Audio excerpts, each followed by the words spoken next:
আমন্ত্রণ জানাচ্ছি আমাদের নিয়মিত আয়োজন বিজনেস আওয়ারে। ব্যবসা বাণিজ্য আর অর্থনীতির খবর নিয়ে রবি থেকে বৃহস্পতিবার ঠিক দুপুর 1টায় প্রচারিত হচ্ছে এই অনুষ্ঠান। আয়োজনে থাকছে দেশ বিদেশের ব্যবসা বাণিজ্যের সবশেষ খবর ও খবরের বিশ্লেষণ। এছাড়াও আছে শেয়ার বাজার ও মুদ্রা বাজারের আপডেট। আজ পুরো সময় আপনাদের সাথে আছি আমি মুরসালিন হক জুনায়েদ।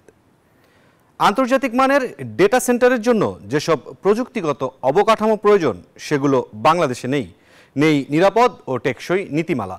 ফলে দেশের টেলিযোগাযোগ খাতে নিরুৎসাহিত থাকছে বড় বিনিয়োগ। মঙ্গলবার বিকেলে বিটিআরসি কার্যালয়ে সংবাদ সম্মেলনে এসব কথা বলেন কমিশন চেয়ারম্যান মোহাম্মদ এমদাদুল বারী। তিনি জানান, সার্বিক টেলিযোগাযোগ খাত পুনর্গঠনে আগামী মার্চের মধ্যেই সরকারের কাছে রোডম্যাপ দেবে তার দপ্তর। দেশে মোবাইল টেলিযোগাযোগ মাধ্যমের সিম প্রযুক্তিতে কথা বলেন প্রায় 18 কোটি মানুষ। ইন্টারনেট সেবায় যুক্ত প্রায় 12 কোটি, আর ব্রডব্যান্ড ইন্টারনেট সেবা গ্রহীতার সংখ্যা প্রায় 1.5 কোটি।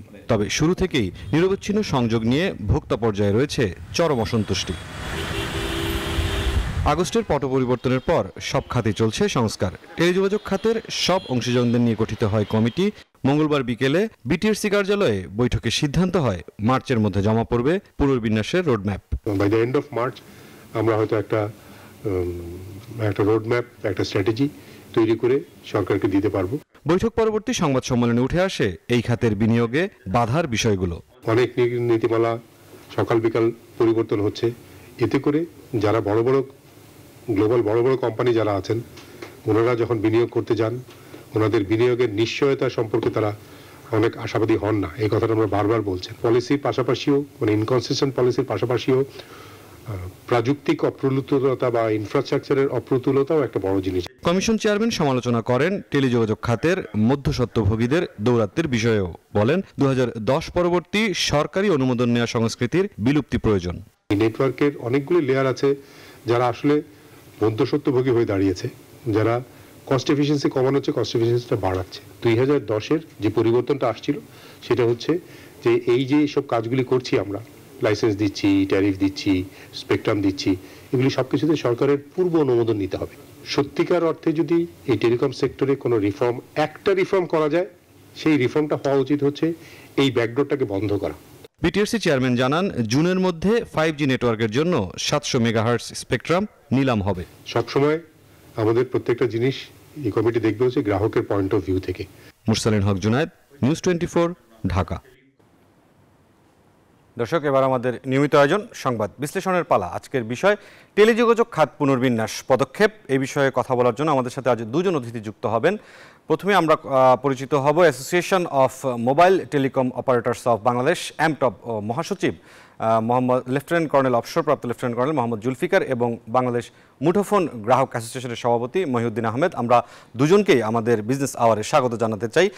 শুরুতেই অ্যামটব মহাসচিবের কাছে যে প্রশ্নটি জানতে চাচ্ছি যে গতকাল বিটিআরসিতে একটি বৈঠক হয়েছে। এই বৈঠকটি হচ্ছে যে রাজনৈতিক পট পরিবর্তনের পরে যে নানামুখী সংস্কার কাজ চলছে, এই সংস্কার কাজের একটি অন্যতম টেলিযোগাযোগ খাতেরও পদক্ষেপ নেওয়া হয়েছে। খাত সংশ্লিষ্ট অংশীজনরা এতে রয়েছেন। এখানে গতকাল যে বৈঠকটি হয়েছে, বৈঠক শেষে বলছেন যে মার্চের মধ্যে একটি রোডম্যাপ দেবে দপ্তর অর্থাৎ বিটিআরসি সরকারের কাছে। আপনারা ব্যবসায়ীদের পক্ষ থেকে আসলে রোডম্যাপ কি ধরনের চান, কি ধরনের পুনর্বিন্যাস আসলে প্রয়োজন বলে মনে করেন?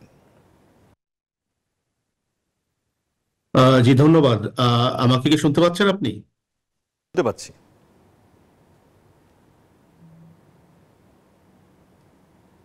জি, আপনি বলুন, আমি শুনতে পাচ্ছি।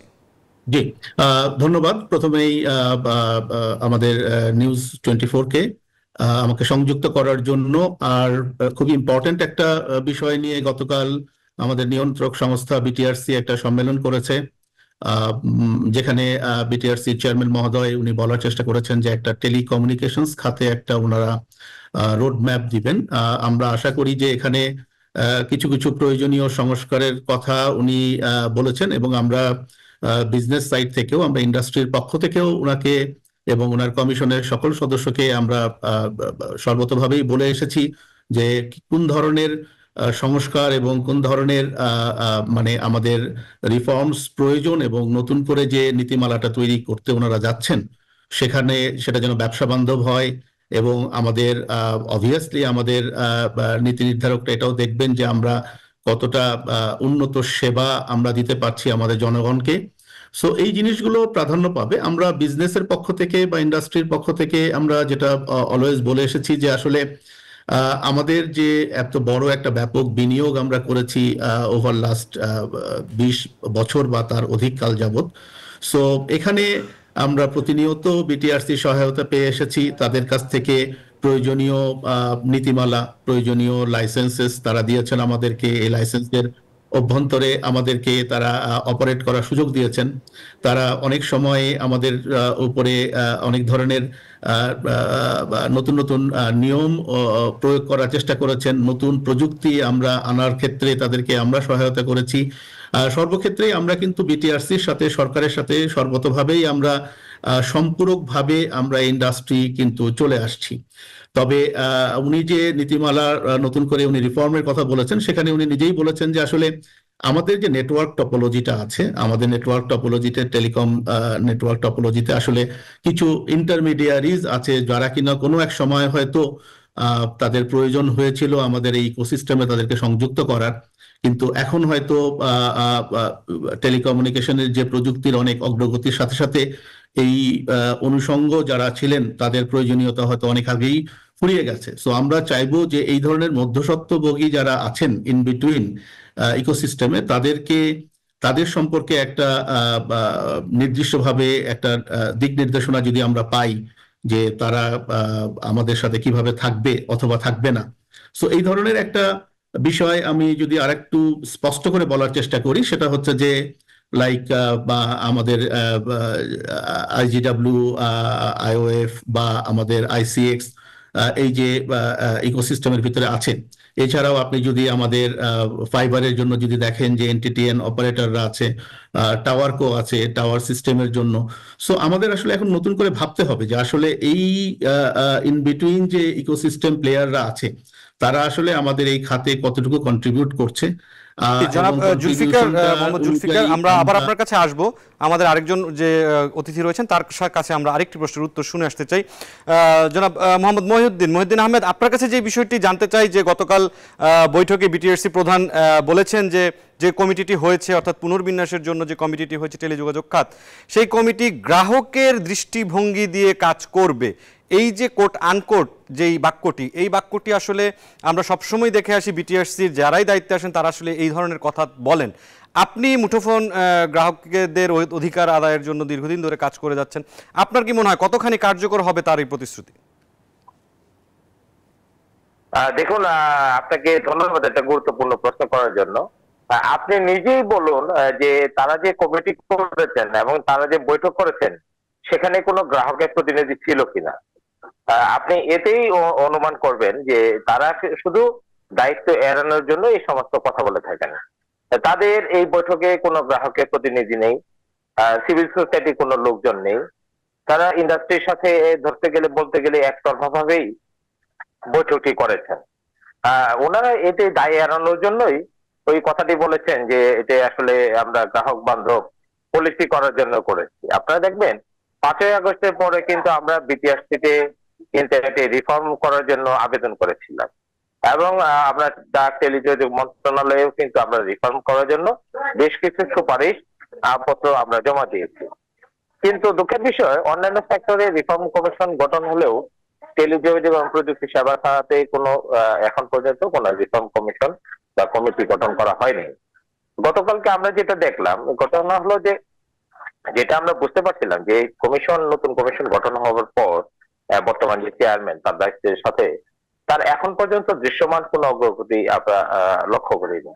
আজকের বাংলাদেশ প্রতিদিনেও আপনারা লক্ষ্য করবেন যে হাজার হাজার অভিযোগ গ্রাহকের, তারা কেন নিষ্পত্তি করতে পারছেন। তো এই বিষয়গুলি তো আজকের গণমাধ্যম পত্রিকাতেও আপনি এই বিষয়টি নিশ্চয়ই আপনারা লক্ষ্য করেছেন। আপনাদের সহযোগী একটি প্রতিষ্ঠানের সংবাদে সেটি উঠে এসেছে।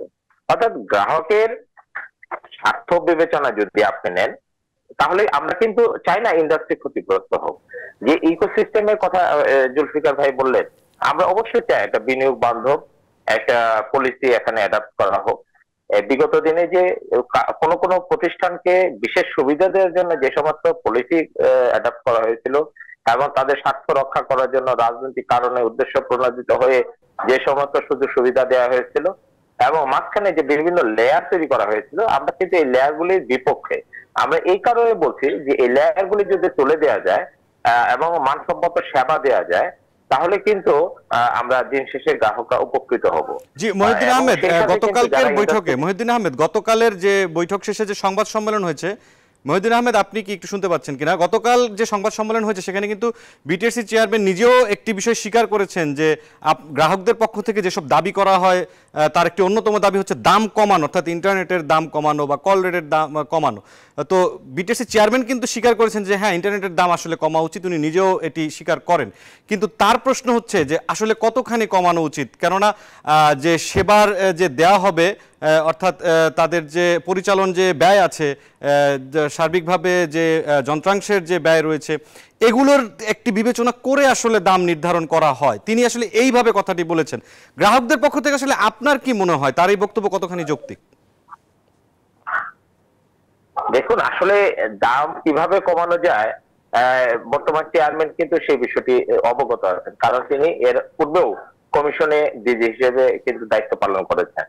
আপনি দেখেন, আমরা বিগত সরকারের সময় নিশ্চয়ই শুনেছেন যে আমরা 1,20,000 টাকার যে ব্যান্ডউইথ সেটা কমিয়ে আমরা 600 টাকা করেছি। বর্তমানে পার জিবিপিএস ব্যান্ডউইথের দাম কিন্তু 180 থেকে 360 টাকার মধ্যে। অর্থাৎ কিন্তু আমরা কিনছি কত দিয়ে? আমরা যদি 1 জিবিপিএস ব্যান্ডউইথের ইন্টারনেটের প্রোডাকশন অনুযায়ী এটা প্রাইস ধরি, এইটি আমাদের হাতে আসতে আসতে এই যে কয়েক স্তরে ভ্যাট, বিভিন্ন স্তরে ভ্যাট এবং বিভিন্ন লেয়ার হয়ে আমাদের কাছে যখন পৌঁছায়, এটা কিন্তু উচ্চ মূল্য দাঁড়ায়। তো এবং এটার সাথে যে আরো অন্যান্য সংস্থাগুলি, যদি এনটিটিএন, আইআইজি, এই যে যারা যুক্ত, আইটিসি এবং আপনার সাবমেরিন কেবল, এই সবগুলির দাম যুক্ত হয়ে এবং ভ্যাট যুক্ত হয়ে গেছে, আমাদের দিন শেষে আমাদের একটু হাই প্রাইস হয়।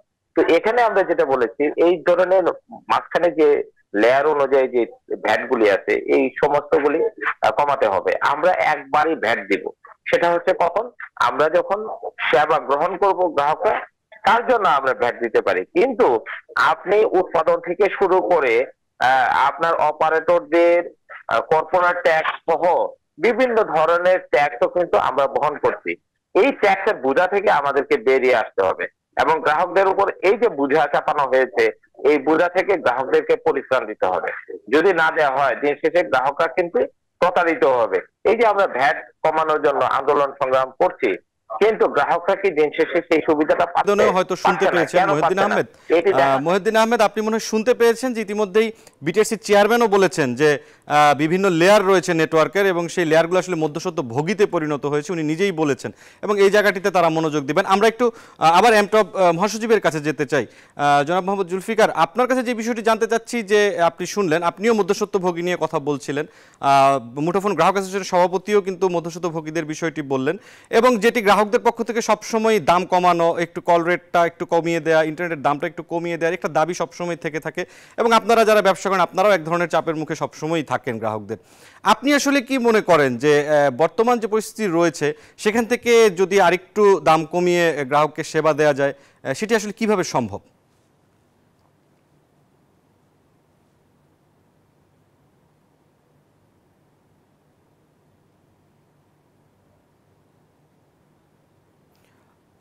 মোহাম্মদ জুলফিকার, আপনার কাছে প্রশ্ন রেখেছিলাম, আপনি শুনতে পাচ্ছেন? আমি প্রশ্নটা ক্লিয়ারলি শুনতে পারিনি, খুব ইকো আমি হয়েছে। প্রশ্নটি আবারও করছি। মুঠোফোন গ্রাহক অ্যাসোসিয়েশনের সভাপতিও কিন্তু মধ্যস্বত্বভোগীদের একটি বিষয় বললেন, আপনিও কিছুক্ষণ আগে স্বীকার করেছেন, মূলত গ্রাহকদের পক্ষ থেকে সবসময় একটু দাম কমানোর জন্য, অর্থাৎ কল রেটের মূল্য একটু কমানো, ইন্টারনেটের দাম একটু কমানো, এই বিষয়টি বলা হয়ে থাকে। বিটিআরসি চেয়ারম্যান গতকাল বলেছেন একটি যৌক্তিক অবস্থানে যাওয়ার জন্য। তো আপনাদের দৃষ্টিতে আসলে কিভাবে মনে হয় যে আরও একটু দাম কমিয়ে গ্রাহকদের সেবা দেওয়া সম্ভব?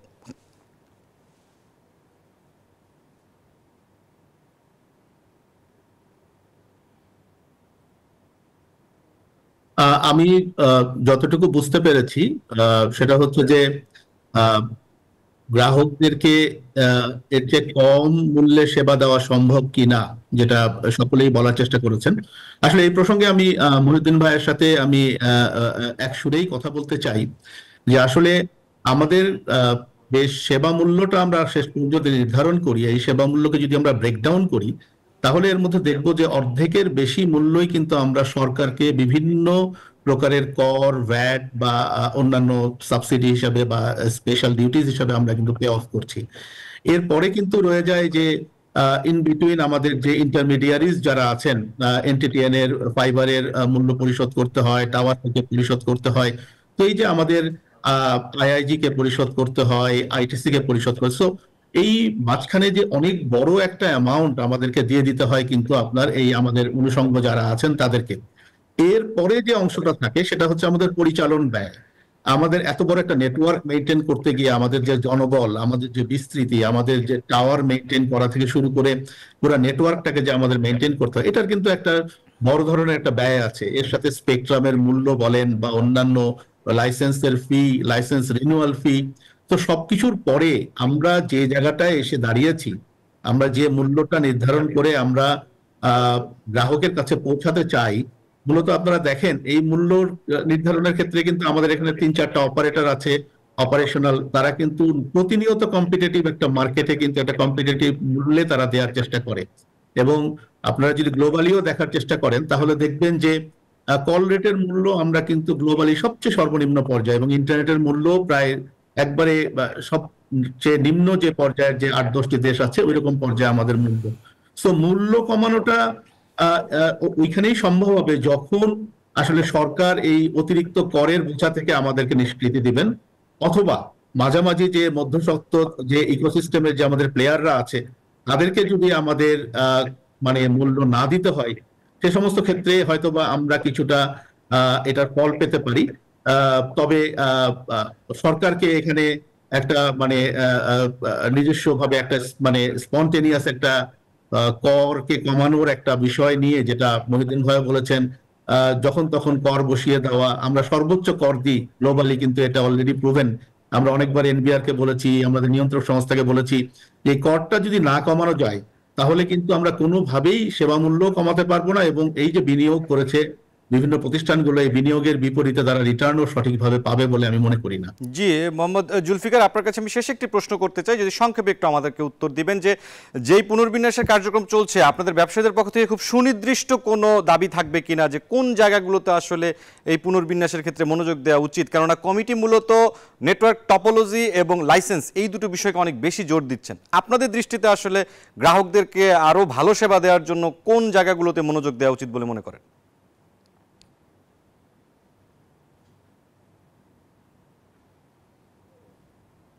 সেলিম ভাই, আসলে আমাদের সাউন্ডে একটু ডিস্টার্ব করতেছে। আপনার প্রশ্নটা আমি একটু যদি আবার একটু রিপ্লাই করেন। না, আমি প্রশ্নটা মোহাম্মদ জুলফিকার আপনার কাছে রেখেছিলাম, আপনি শুনতে পাচ্ছেন?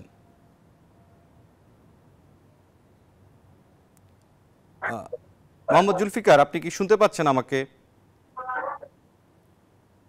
জি, আমি শুনছি না। শুনতে পাচ্ছি, বাট প্রচন্ড ইকো হচ্ছে, অনেকগুলো ইকো হচ্ছে ইন বিটুইন। শুধু আপনি যদি একটু বলেন মোহাম্মদ জুলফিকার যে সুনির্দিষ্ট কোন জায়গাগুলোতে আসলে বিটিআরসি নজর দেওয়া উচিত পুনর্বিন্যাস পদক্ষেপ। এত সাউন্ড আসতেছে। প্রশ্নটা যদি আমাকে করে থাকেন আমি কি উত্তর দিব? জি।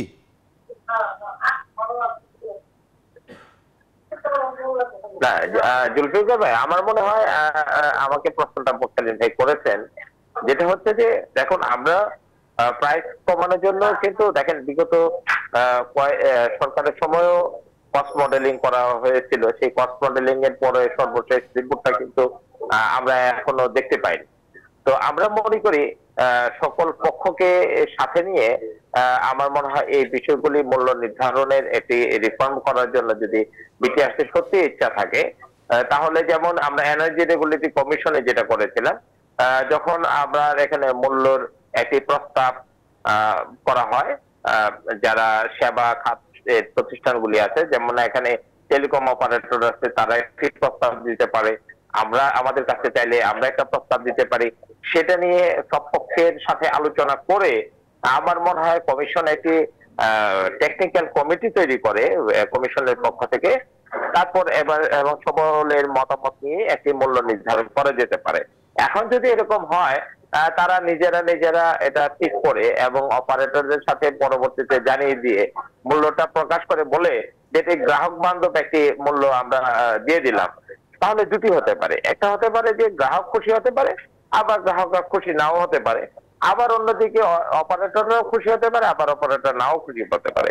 এই কারণে যাতে করে একটি সাস্টেনেবল একটা অ্যাফোর্ডেবল প্রাইস আমরা নির্ধারণ করতে পারি, তার জন্য সকলের পক্ষ থেকে একটি প্রস্তাব যেতে পারে এবং সেই প্রস্তাবে অবশ্যই যুক্তিকতা থাকতে হবে এবং সেখানে আপনার কর্পোরেট হাউসের যে ব্যয়, কর্পোরেট ব্যয়, সেটিও কিন্তু আমাদের কাছে প্রকাশ করতে হবে। তারা কত ব্যয় করছেন, তাদের সিওদের বেতন কত দিচ্ছেন, তাদের কর্মকর্তাদের বেতন ভাতা কত দিচ্ছেন, তারা কি কি ফ্যাসিলিটিস ভোগ করছেন, এই সমস্ত এখানে আলোচনা আনতে হবে। আমরা কিন্তু আসলে এখন পর্যন্ত জানি না যে কর্পোরেট হাউসের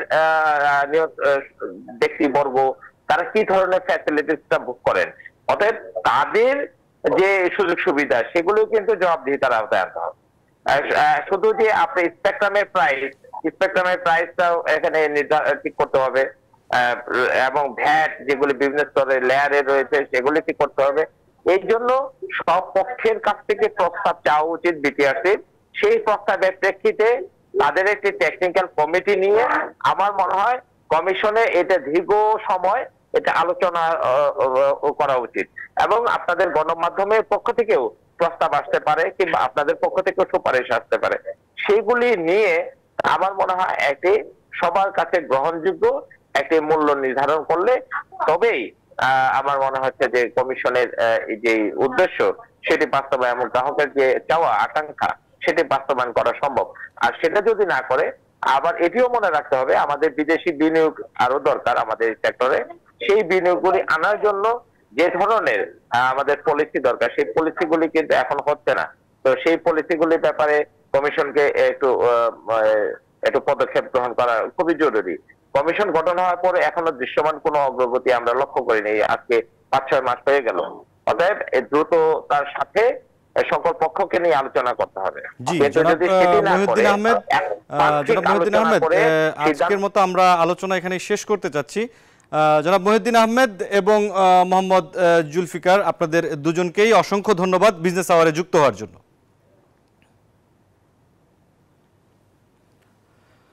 দর্শক, আমরা সংবাদ বিশ্লেষণে ছিলাম।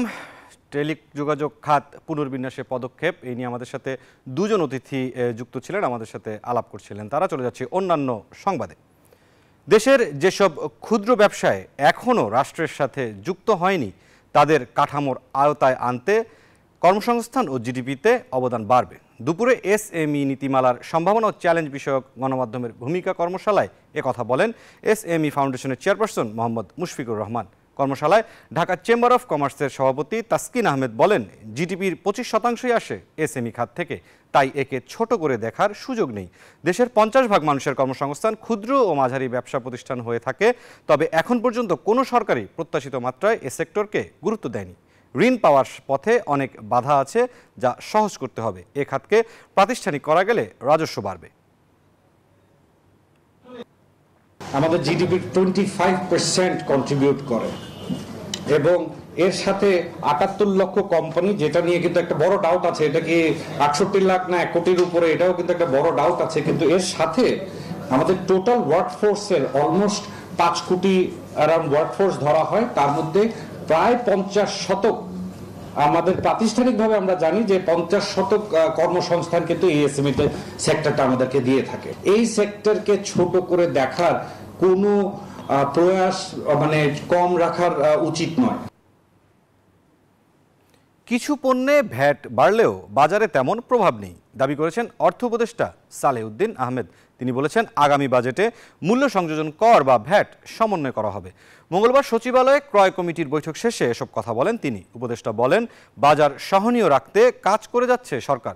বিশেষ সুবিধায় ওএমএস এর মাধ্যমে 10 কৃষিপণ্য বিক্রি বন্ধের সিদ্ধান্ত হয়েছে বলেও জানান তিনি। বলেন, এসব পণ্য বিক্রি বন্ধ থাকলেও চাল ও আটা দেওয়ার কার্যক্রম চালু থাকবে। আমদানির মাধ্যমে সারের মজুত বাড়াতে চায় সরকার, জানান অর্থ উপদেষ্টা। চেষ্টা করছি দ্রব্যমূল্যটা যদি অন্যভাবে আরো সহিষ্ণু করা যায় সেটা আমরা ব্যবস্থা। ওএমএস এরটা আপনারা জানেন, আমরা খুব ইমার্জেন্সি বেসিসে এটা আমরা করেছিলাম। ওটা যদি স্পেশাল টাকাও দেওয়া হয়েছে, ওটা সাকসেসফুলি ওটা ইমপ্লিমেন্ট করা গেছে। ঢাকা, চিটাগাং এবং নানান জায়গায় প্রায় 8 লক্ষের বেশি লোক আমরা কাভার করেছি। আপাতত ডিসেম্বরে আমরা এটা স্থগিত করলাম। স্বাস্থ্য সুরক্ষা নিশ্চিতে তামাকের উপর কার্যকর কর আরোপের চেয়ে তামাক বন্ধের পদক্ষেপে বেশি গুরুত্ব দেওয়া উচিত মন্তব্য করেছেন মৎস্য ও প্রাণী সম্পদ উপদেষ্টা ফরিদ আক্তার। তিনি বলেছেন, তামাক নিয়ন্ত্রণে কর বসানো একটি পদ্ধতি মাত্র, পূর্ণ সমাধান নয়। মঙ্গলবার বিশ্ব সাহিত্য কেন্দ্রে একটি সেমিনারে এসব কথা বলেন তিনি। জনস্বাস্থ্য সুরক্ষায় সিগারেটে কার্যকর কর আরোপের প্রস্তাবনা শীর্ষক এই সেমিনারের আয়োজন করা হয়। খুচরা সিগারেট বিক্রি বন্ধ এবং বিক্রেতাদের লাইসেন্স নিশ্চিতের আহ্বান জানান উপদেষ্টা।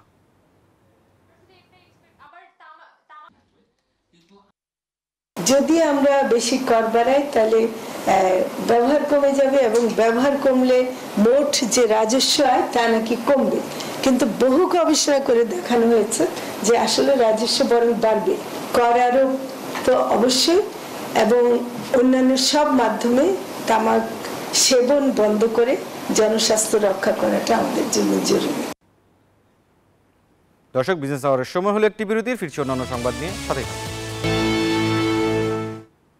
আবারও স্বাগত বিজনেস আওয়ারে। এবারে শেয়ার বাজারের খবর।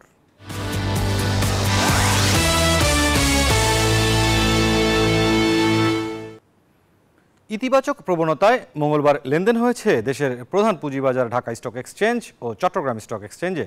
পাশাপাশি উভয় শেয়ার বাজারেই বেড়েছে লেনদেনের পরিমাণ। সপ্তাহের তৃতীয় কার্যদিবস শেষে ডিএসইতে বেড়েছে সবকটি সূচকের মান। প্রধান মূল্যসূচক ডিএসই এক্স 6 পয়েন্ট বেড়ে অবস্থান নেয় ৫,২০২ পয়েন্টে। পাশাপাশি এদিন গত কার্যদিবসের চেয়ে লেনদেন বেড়েছে ৭২ কোটি ২২ লাখ টাকা। এছাড়া হাত বদল হওয়া শেয়ার ও মিউচুয়াল ফান্ড ইউনিটের মধ্যে দাম বেড়েছে ১৬৫টির, কমেছে ১৫৬টির এবং অপরিবর্তিত রয়েছে ৮০টি কোম্পানির শেয়ারের দাম। অন্যদিকে দেশের অপর পুঁজিবাজার সিএসইতে সার্বিক সূচক সিএএসপিআই বেড়েছে ৬১ পয়েন্ট, আর গত কার্যদিবসের চেয়ে লেনদেন বেড়েছে ১ কোটি ৯৭ লাখ টাকা।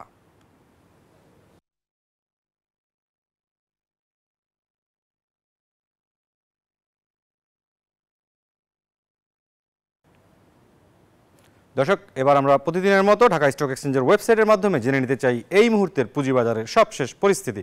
ঢাকা স্টক এক্সচেঞ্জের ওয়েবসাইট যেটি বলছে, গতকাল মঙ্গলবার তৃতীয় কার্যদিবসে যেই ঊর্ধ্বমুখী ছিল, আজ কিন্তু চতুর্থ কার্যদিবস এসে পুরোপুরি নিম্নমুখী অবস্থায় রয়েছে পুঁজিবাজার। ডিএসই এক্স ইন্ডেক্স কমে গেছে 9 পয়েন্ট, সূচক দাঁড়িয়ে আছে ৫,১৯২ পয়েন্টে। সরিয়া ভিত্তিক ইন্ডেক্স কমেছে 3 পয়েন্ট, সূচক দাঁড়িয়ে আছে ১,১৬৯ পয়েন্টে।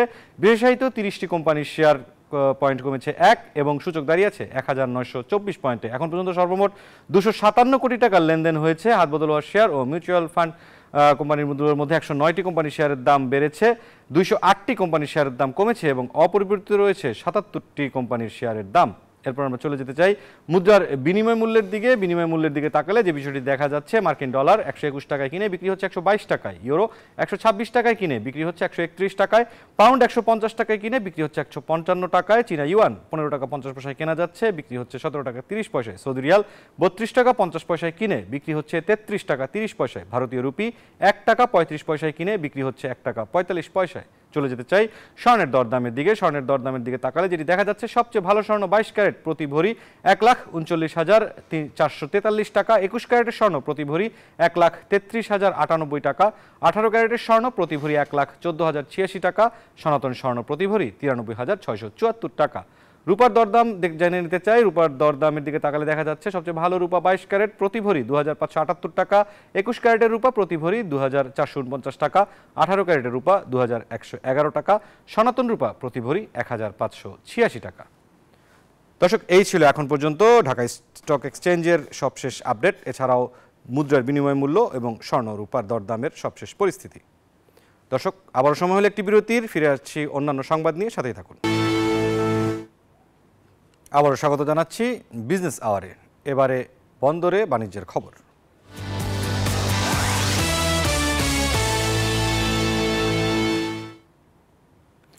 চলতি বছর দেশে ৯ লাখ মেট্রিক টন চাল আমদানির পরিকল্পনা রয়েছে সরকারের। এরই মধ্যে আমদানি চুক্তি হওয়া ৪,০৫,০০০ টনের মধ্যে ১.৫ লাখ টন চাল বাংলাদেশে পৌঁছেছে। মঙ্গলবার বিকেলে চট্টগ্রামে মিয়ানমার থেকে আনা চাল খালাস কার্যক্রম পরিদর্শনে এসে খাদ্য উপদেষ্টা আলী ইমাম মজুমদার এসব কথা জানান। বলেন, ভারত থেকে সরকারি উদ্যোগে আমদানি করা চালের প্রথম চালান এসেছে গত মাসের শেষ সপ্তাহে। এছাড়া মিয়ানমারের সাথে চুক্তি হয়েছে 1 লাখ মেট্রিক টনের। এর বাইরে ভিয়েতনাম ও পাকিস্তানের কাছ থেকেও চাল আনতে চুক্তির উদ্যোগ রয়েছে চূড়ান্ত পর্যায়ে। আমদানির কারণে এরই মধ্যে মোটা চালের দাম কেজিতে 3 থেকে 5 টাকা পর্যন্ত কমেছে বলে দাবি খাদ্য উপদেষ্টার। চালের দাম আর বাড়তে দেওয়া হবে না বলেও জানান তিনি। এক নম্বর কথা হচ্ছে দাম বাড়া বন্ধ হয়েছে, 1 নম্বর 3 থেকে 5 টাকা পর্যন্ত কমছে, এবং বিশেষ করে মোটা চালের আর কি। আমরা আশা করছি যে আমরা আরও আনতে থাকবো এবং সেটা বাড়ার সুযোগ আর থাকবে না, বরং ক্রমান্বয়ে কমবে। দর্শক, এবারে জনপদে শিল্প ও বাণিজ্যের খবর।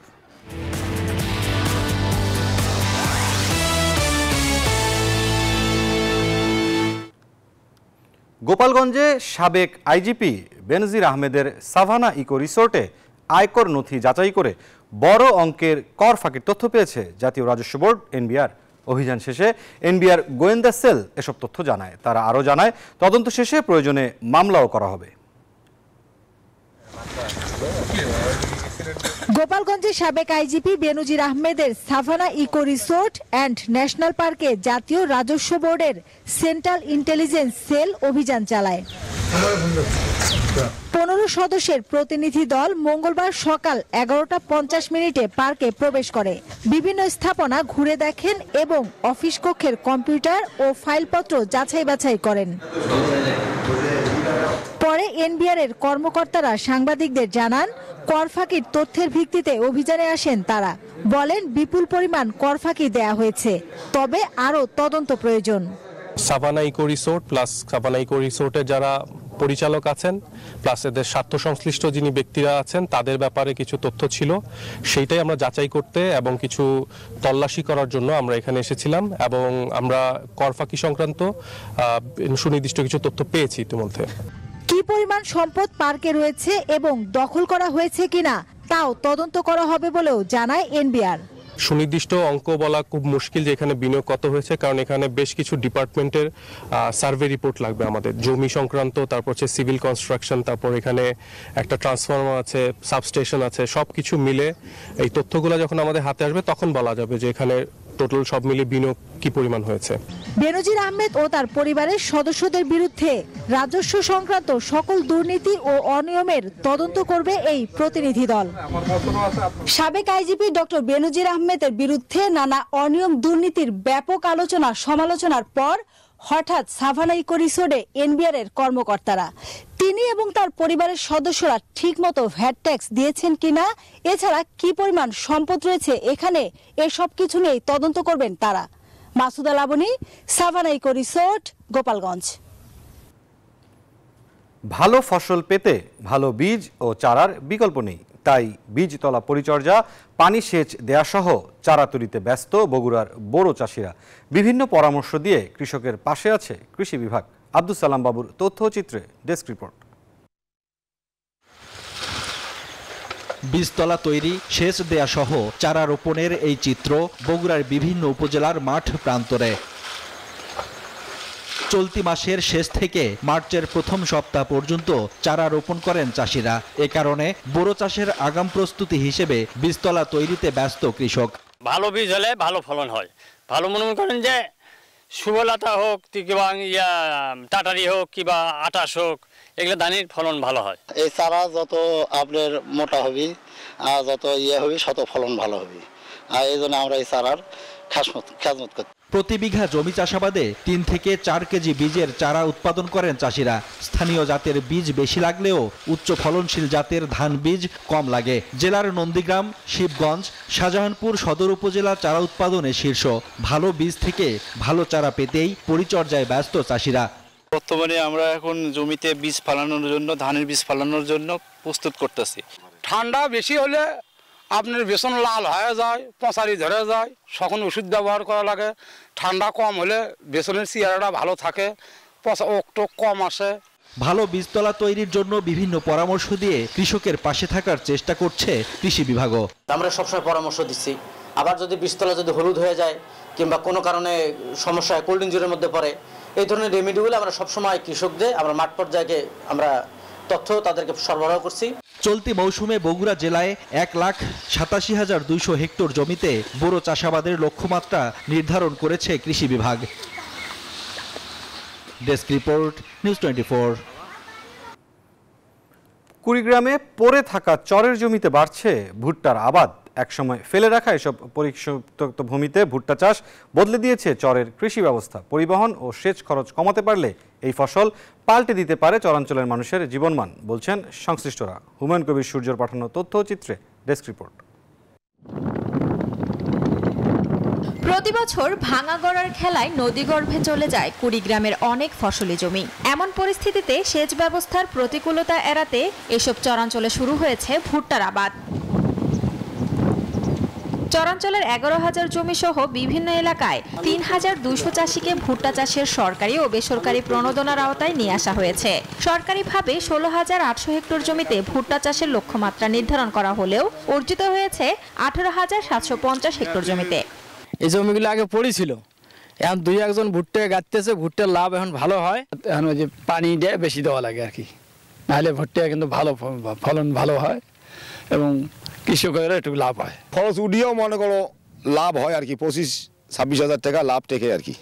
সরকারি সহায়তা পেলে চরাঞ্চলের চাষিরা ফসল আবাদে আরো আগ্রহী হবে বলে জানান জনপ্রতিনিধি। চরাঞ্চলে যে ভুট্টার আবাদটা এত বেশি হচ্ছে আর ফলন তো যে এত ভালো, এতে আমাদের চরাঞ্চলের যে কৃষক মানুষ তাদের জন্য কোনো বিরাট উপকৃত হচ্ছে। আমার বিশ্বাস এই চরগুলোর দিকে যদি সরকার একটু নজর দেয় কৃষি বিষয়ে, তা আমার মনে হয় যে অনেক দিকে এগিয়ে যাওয়া যাবে বলে আমি বিশ্বাস করি।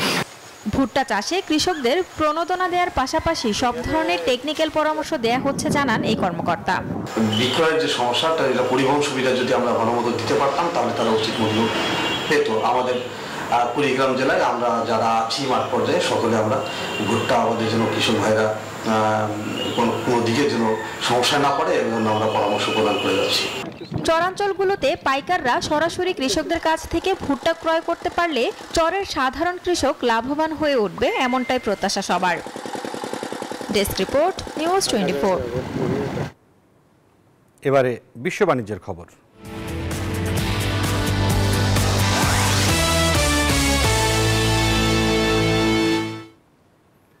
মধ্যপ্রাচ্যের 2 ব্যাংকের সাথে 100 কোটি মার্কিন ডলারের ঋণ চুক্তি করেছে পাকিস্তান।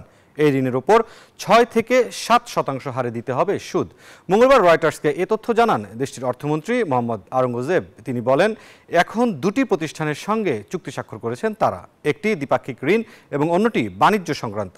এই ঋণ 1 বছরের মধ্যে পরিশোধযোগ্য বলেও মন্তব্য করেন তিনি। এর আগে 2024 সালের সেপ্টেম্বরে আন্তর্জাতিক মুদ্রা তহবিলের কাছ থেকে 700 কোটি ডলারের বেইল আউট ঋণ নেয় পাকিস্তান। তখন থেকে দেশের অর্থনৈতিক পরিস্থিতি উন্নত করার লক্ষ্য নিয়ে এগোচ্ছে পাকিস্তান সরকার।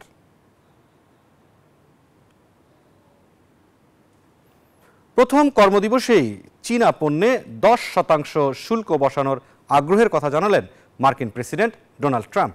ক্যাপিটাল হিলে দাঙ্গাকারীদের ক্ষমা করার বিষয়ে বললেন, তাদের দেয়া শাস্তি ছিল হাস্যকর।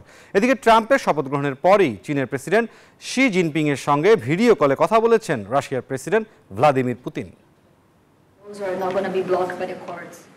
শেষ হলো নয়া মার্কিন প্রেসিডেন্টের প্রথম কার্যদিবস। ক্ষমতার প্রথম দিনেই কলমের এক খোঁচায় বদলে ফেললেন অনেক কিছু। আর দিন শেষে এক সংবাদ সম্মেলনে চীনের সাথে বাণিজ্য ইস্যুতে নতুন বার্তা দিলেন প্রেসিডেন্ট ডোনাল্ড ট্রাম্প। হোয়াইট হাউসে মঙ্গলবার সাংবাদিকদের ট্রাম্প জানান, আগামী ফেব্রুয়ারি থেকেই চীনের তৈরি পণ্যতে 10% শুল্ক আরোপের বিবেচনা করছেন তিনি। কারণ মেক্সিকো ও কানাডায় ফেন্টানিল মাদক পাঠাচ্ছেন দেশটি। ইউরোপীয় ইউনিয়নের উপরেও শুল্ক আরোপের প্রতিশ্রুতি দেন ট্রাম্প। ইউরোপীয় ইউনিয়ন আমাদের প্রতি খুবই খারাপ। তাদের উপর শুল্ক আরোপের জন্য আমরা প্রস্তুত। ন্যায্যতা পাওয়ার এটাই একমাত্র উপায়। এদিন 2021 সালে ক্যাপিটলে পুলিশ অফিসারদের উপর হামলার জন্য দোষী সাব্যস্ত ব্যক্তিদের ক্ষমা করার সিদ্ধান্তকে আবারও সমর্থন করেন ট্রাম্প। আমার কাছে মনে হয়েছে তাদের শাস্তি হাস্যকর এবং অতিরিক্ত ছিল। ইউক্রেন যুদ্ধ বন্ধে রুশ প্রেসিডেন্ট ভ্লাদিমির পুতিনের সাথে কথা বলবেন বলেও জানান নয়া মার্কিন প্রেসিডেন্ট। আবারও বলেন তিনি ক্ষমতায় থাকলে কখনোই শুরু হতো না এ যুদ্ধ। এদিকে ট্রাম্পের শপথ গ্রহণের পরই নিজের গুরুত্বপূর্ণ মিত্র পুতিনকে ভিডিও কল করেছেন চীনা প্রেসিডেন্ট শি জিনপিং। আগামী দিনে চীন রাশিয়ার কৌশলগত সহযোগিতামূলক সম্পর্ককে আরও গভীর করার বিষয়ে ঐক্যমত্যে পৌঁছেছেন তারা। নিবির আমিন, নিউজ 24। এই ছিল বিজনেস আওয়ারের আজকের আয়োজনে। সাথে থাকার জন্য ধন্যবাদ সবাইকে।